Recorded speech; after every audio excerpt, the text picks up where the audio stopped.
मनुष्यों के विकास और मुक्ति के लिए इतना शक्तिशाली सिस्टम स्थापित होने के बावजूद क्या काशी में रस्मों को करना जरूरी है? क्योंकि आपने बताया कि इस जगह को जबरदस्त तरीके से डिजाइन किया गया है, एक यंत्र के रूप में, तो यहाँ आना ही काफी होना चाहिए। कई लोग यहाँ विभिन्न प्रकार की रस्में करने आते हैं। ऐसी रस्मों का क्या महत्व है?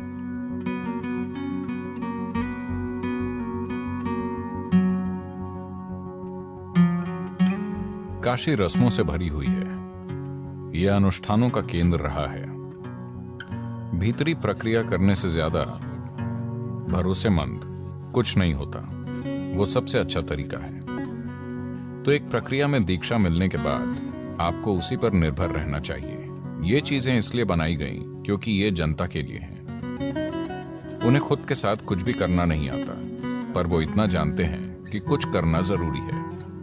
तो इसीलिए एक ऐसा यंत्र और यंत्र के साथ जुड़ी जटिल रस्में करना बहुत उपयोगी है, क्योंकि इससे कई लोगों की एक साथ मदद होती है। एक अनुष्ठान है जिसे सप्तऋषि पूजा कहते हैं। सप्तऋषि यानी वो 7 शिष्य जो शिव के पहले शिष्य थे। शिव के संदेश को फैलाने के लिए वो दूर जाने वाले थे। तब उन्होंने पूछा, हम आपकी पूजा कैसे करेंगे? शिव ने उन्हें एक तरीका सिखाया। वो बोले, इस तरह कीजिए, मैं आ जाऊंगा। ये पूजा उन्हें सिखाई गई थी। फिर उन्होंने लोगों को सिखाई और आज भी ये उसी रूप में मौजूद है जैसे शिव ने सप्तऋषियों को सिखाई थी। वो प्रक्रिया उन्होंने शुरू की और इस तरह से की कि ऊर्जा के ढेर बनते चले गए। दूसरों को शायद इसका एहसास न हो, मेरे लिए ये एक जीवित सच्चाई है। और लोगों के आंसू बहने लगे। वो नहीं जानते कि ये क्या है। जो इसे कर रहे हैं वो नहीं जानते कि ये कैसे होता है, पर वो सिखाई गई प्रक्रिया के हिसाब से पूजा करके इसे एक सच्चाई बना रहे हैं। देखिए, इस नाव को चलाने वाला व्यक्ति इंजन बनाना नहीं जानता, उसे बस उपयोग करना आता है, जो काफी है। तो उन्होंने बस वैसे पूजा करना सीखा जैसे सप्तऋषि करते थे। 7 लोगों ने बैठकर पूजा की, जो कि जबरदस्त थी। मैंने किसी भी मंदिर में इतनी ऊर्जा कभी नहीं देखी। मैंने कई मंदिर देखे हैं। जहां भी मुझे ऊर्जा महसूस होती है, मैं जाता हूं। मैं वहां प्रार्थना करने नहीं जाता, मैं मांगने नहीं जाता। मैंने जीवन में कभी किसी मंदिर में अभिषेक या पूजा नहीं की है, ठीक है? पर यह एक जबरदस्त विज्ञान है। आपको ध्यान लिंग मंदिर में आकर बैठना चाहिए। ना कोई अनुष्ठान, ना मंत्र, ना पूजा, कुछ भी नहीं। वहां हमेशा बिल्कुल शांति होती है। बस जाकर वहां बैठें और देखें, क्योंकि उसे मूल रूप से ध्यान के लिए बनाया गया है। जिन्हें ध्यान के बारे में कुछ नहीं पता, जिन्हें कोई निर्देश नहीं मिला है, बिना किसी निर्देश के लोग ध्यानमय हो जाते हैं। तो ये तकनीकें हैं, न कि विश्वास प्रणाली। तकनीकें जिनका ध्यान नहीं रखा गया।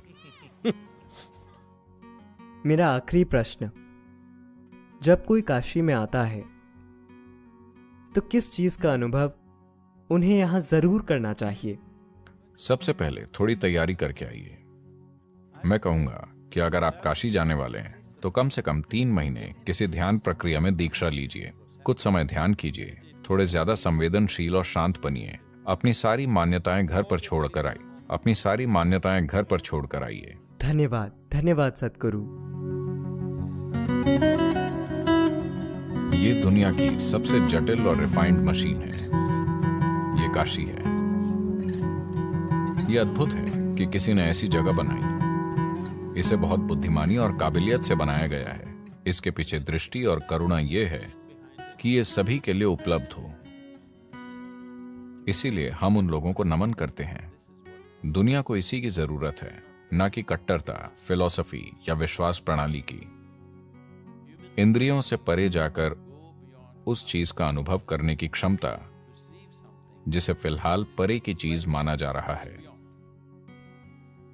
यही अकेला तरीका है जिससे मनुष्य जानेगा और जिससे मानव चेतना का विस्तार होगा।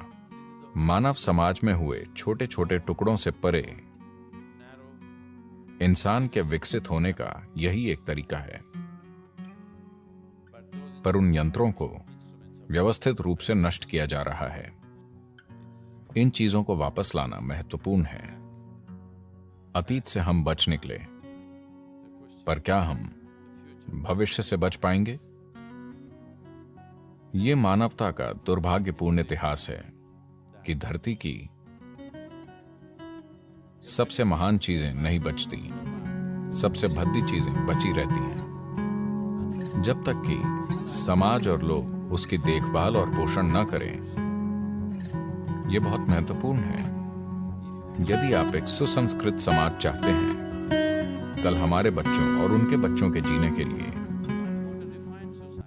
यदि हम समाज में अच्छी संस्कृति चाहते हैं तो यह बहुत जरूरी है कि हम आसपास मौजूद संस्कृति का पोषण करें, वरना भद्दी चीजें वैसे भी हावी हो जाएंगी। भद्दी चीजें आसानी से प्रकट हो जाती हैं। संस्कृति को प्रकट करना बहुत मुश्किल है क्योंकि यह हजारों सालों में विकसित होती है। तो यह हमारी पीढ़ी की जिम्मेदारी है कि हम जीवन के सूक्ष्म पहलुओं को सामने लाएं और किसी तरह उन्हें जीवित रखें जितना हमसे हो पाए। हम एक और काशी नहीं बना सकते, पर मौजूदा काशी को जितना हो सके उतनी अच्छी तरह से संभालें और ज्यादा साधन बनाएं जिनसे मनुष्य बड़ी संभावना से जुड़ पाए। हमें पढ़ने के लिए और किताबों की जरूरत नहीं है, हमें और अधिक व्यावहारिक साधन और तरीके चाहिए जिनसे इंसान खुद के बारे में अपनी समझ का विस्तार कर सके।